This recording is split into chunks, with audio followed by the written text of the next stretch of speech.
दो बिल्लियां और बंदर एक प्रसिद्ध पंचतंत्र की कहानी है जो हमें न्याय और चतुराई के बारे में एक महत्वपूर्ण सीख देती है। कहानी। एक दिन दो बिल्लियों को रोटी का एक टुकड़ा मिला। दोनों ही उसे आपस में बांटने लगीं, लेकिन उनमें झगड़ा हो गया कि कौन कितना हिस्सा लेगा। वे अपने झगड़े को सुलझाने के लिए एक बंदर के पास गईं। बंदर ने कहा, मैं न्याय से रोटी बांट दूंगा। पके काय आज से दे 10।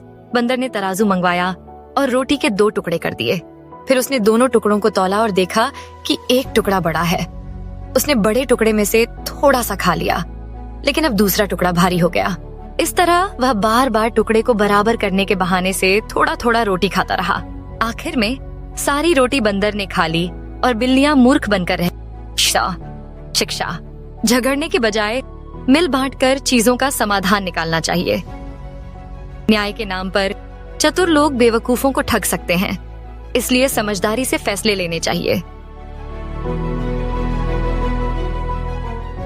दो बिल्लियां और बंदर एक प्रसिद्ध पंचतंत्र की कहानी है जो हमें न्याय और चतुराई के बारे में एक महत्वपूर्ण सीख देती है। कहानी। एक दिन दो बिल्लियों को रोटी का एक टुकड़ा मिला।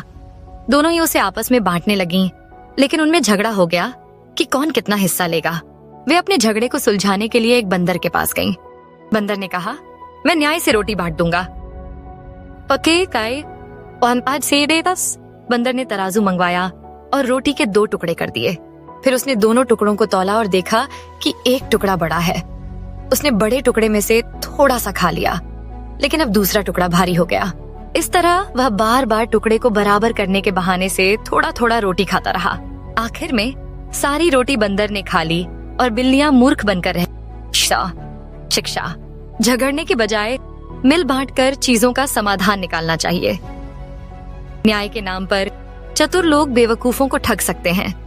दोनों ही उसे आपस में बांटने लगीं, लेकिन उनमें झगड़ा हो गया कि कौन कितना हिस्सा लेगा।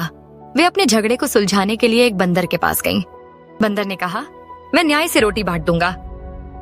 पके काय आज से दे 10। बंदर ने तराजू मंगवाया और रोटी के 2 टुकड़े कर दिए। फिर उसने दोनों टुकड़ों को तौला और देखा कि एक टुकड़ा बड़ा है। उसने बड़े टुकड़े में से थोड़ा सा खा लिया, लेकिन अब दूसरा टुकड़ा भारी हो गया। इस तरह वह बार बार टुकड़े को बराबर करने के बहाने से थोड़ा थोड़ा रोटी खाता रहा। आखिर में सारी रोटी बंदर ने खा ली और बिल्लियां मूर्ख बनकर रह। शिक्षा। झगड़ने की बजाय मिल बांटकर चीजों का समाधान निकालना चाहिए। न्याय के नाम पर चतुर लोग बेवकूफों को ठग सकते हैं, इसलिए समझदारी से